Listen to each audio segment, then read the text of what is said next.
I was listening to the book of Daniel yesterday and I received a few words, so I'm going to go ahead and start reading. It pleased Darius to set over the kingdom 120 princes, which should be over the whole kingdom, and over these three presidents, of whom Daniel was first, that the princes might give accounts unto them, and the king should have no damage. Then this Daniel was preferred above all the presidents and princes, because an excellent spirit was in him, and the king thought to set him over the whole realm. So Daniel was preferred, and the other ones, they got actually jealous. But Daniel had an excellent spirit. That's why the king actually promoted him and all of this thing, because of who he was in here. So listen to what I'm telling you in here. Then the presidents and princes sought to find occasion against Daniel concerning the kingdom, but they could find none occasion nor fault, for as much as he was faithful, neither was there any error or fault found in him. So they start looking for things to find the occasion against him concerning the kingdom. They couldn't find anything. So they was looking for everything to find fault with Daniel, but they couldn't find anything. Okay. And then said these men, we shall not find any occasion against this Daniel, except we find it against him concerning the law of his God. So they start looking into the laws concerning his God for anything. They couldn't find anything else, so yeah, they start looking towards that. Then the presidents and princes assembled together to the king and said thus unto him, King Darius live forever. All the presidents and kingdom and governors and princes, the counselors and captains have consulted together to establish a royal statute to make firm decree that whosoever shall ask petition of any god or man for 30 days, save thee, O king, he shall be cast into the den of lions. So what these people did, they went and found out concerning Daniel and the laws of his God. You can't serve any other God. So they assembled together like people do in the dark and say, hey, he can't serve any other God, so we need to go to this king. We need to go to King Darius and try to decree a thing. So that's what they did. Okay. Now, O king, establish the decree and sign the writing, that it be not changed according to the law of Medes and Persians, which altered not. Therefore King Darius signed the writing and the decree. Now when Daniel knew that the writing was signed, he went into his house, and his windows being open in his chamber toward Jerusalem. So his windows were open towards Jerusalem. He kneeled upon his knees 3 times a day and prayed and gave thanks before his God, as he did aforetime.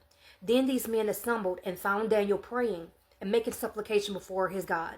So these people were always looking for a reason to find accusation against Daniel. Keep that in mind.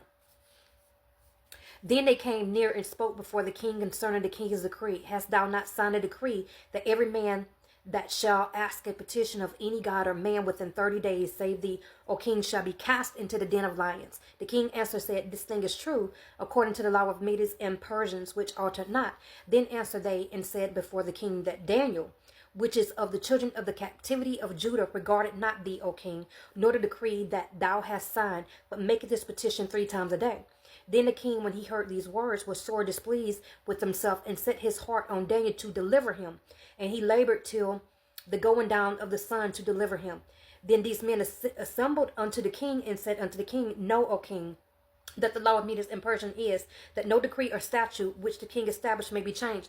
So the king, he was upset. You know what I'm saying? He couldn't sleep or nothing. And so he was trying to find ways to get Daniel out of the situation. But these people, again, came to like, you can't change that. You know what I'm saying? You did it. You decreed it. You can't change it. So that's what they did. Okay. The king commanded that they brought Daniel and cast him into the den of lions. Now the king spoke and said unto Daniel, thy God, whom thou servest, continue, he will deliver thee. So the king, he was saying like, look, your God will deliver you. And a stone was brought and laid upon the mouth of the den. And the king sealed it with his own signet and with the signet of his lords, that the purpose might be changed not be changed against Daniel, concerning Daniel. Then the king went to his palace and passed the night fasting. Neither were instruments of music brought before him, and his sleep went without him. So he couldn't sleep at all. That night in particular, he fasted, but he couldn't sleep at all. Then the king arose very early in the morning and went in haste unto the den of lions.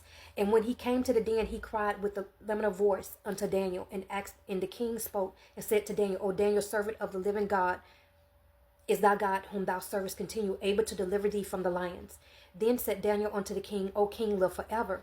My God has sent his angel and have shut the lions' mouths, that they have not hurt me, for as much as before his innocency was found in me. And also before thee, O king, have I done no hurt. So, you will hear people all the time talk about that God shut the lion's mouth, but they didn't tell you like why. Because there was no fault found in Daniel. Not only did Daniel have faith, there was no fault found in him. Daniel's hands were clean. Daniel did nothing absolutely wrong. Okay? Then was the king exceedingly glad for him, and commanded that they should take Daniel up out of the den. So Daniel was taken up out of the den, and no manner of hurt was found upon him, because he believed in his God. And the king commanded that they brought those men which had accused Daniel, and they cast them into the den of lions, them, their children, their wives. And the lions had the mastery of them, and broke all their bones into pieces, and ever they came at the bottom of the den. And then King Darius wrote unto all the people, nations, and languages that dwell in all the earth, peace be multiplied unto you. I make a decree that in every denomination of my kingdom men tremble and fear before the God of Daniel. And he is the living God, and steadfast forever, in his kingdom that which shall not be destroyed, and his dominion shall be even unto the end. He delivered and rescued, and he worketh signs and wonders in heavens and in earth, who has delivered Daniel from the power of lions. So this Daniel prospered in the reign of Darius and in the reign of Cyrus the Persian. Now, with that being said, and what I got yesterday, because I was talking about, what I was saying is when these people came together against Daniel and made accusation against him, which were not true, by the way. And they did all these things to set Daniel up and threw him in the lion's den. The king could not, once he signed that seal, he cannot go back on it, okay? So when they did that or whatnot, God shut the lion's mouth. But because there was no fault found in Daniel and his hands were clean, lions, they couldn't do anything. The traps that they set for Daniel did not work. So the morning when the king came and asked Daniel, was he there? Did his God save him? And Daniel answered and told him exactly what it was, because it was Daniel's faith. Daniel kept his hands clean. Daniel was not at fault. Daniel did nothing wrong. So not only that, the king took the very people who accused Daniel, along with their children and their wives, and threw them in the lion's den. That's the way how it is for a lot of people. A lot of people will rise up against you and make accusation, and there will be none found in you. That's why God will tell you to keep your hands clean. Because when people rise up against you with accusation and accuse you of things, the very traps, nets, and all this stuff that they set for you, they themselves will fall in it. And if they don't quit, they and them families, all of them will fall into that very trap and be destroyed. Why? Because of their own faults, their own sins, their own minds, their own imagining everything. Because when people are evil, that's what people don't understand. People will do and think what they think is best to do against you. They want to try to destroy you. Not understanding, especially with the laws, not physical law. The physical law may try to come against you just like with Daniel, but there's a spiritual law, God's law, that is set in place. And if you are not doing anything, and if you are not at fault for anything or whatever, they cannot do nothing to you. God will relieve you. God will save you. And those very people who come up against you and try to destroy you and do all these things against you, they themselves will fall into that pit of trap. And a lot of times their children as well, along with their spouses.